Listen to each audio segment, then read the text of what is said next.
Bestimmt triffst du noch mal eine, mit der du befreundet sein kannst.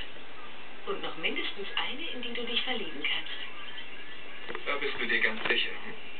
Du musst deine Liebe glauben. Auch wenn dein Herz gebrochen ist, du musst einfach weiter an sie glauben.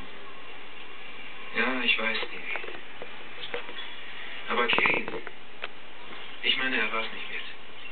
Ja, ist schon klar. Er war der Falsche für mich und es wäre nie gut gegangen. Oh, aber ich dachte, er wäre der Richtige. Alle meinen, ich wäre drüber weg. Die gute alte Stevie, das Stehaufmännchen. Aber es ist ganz anders, als alle glauben. Er hat mir so viel bedeutet.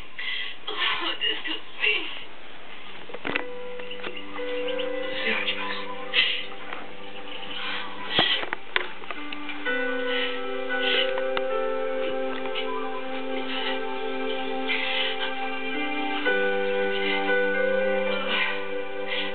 Also, für einen Mann und eine Frau, die nicht befreundet sein können,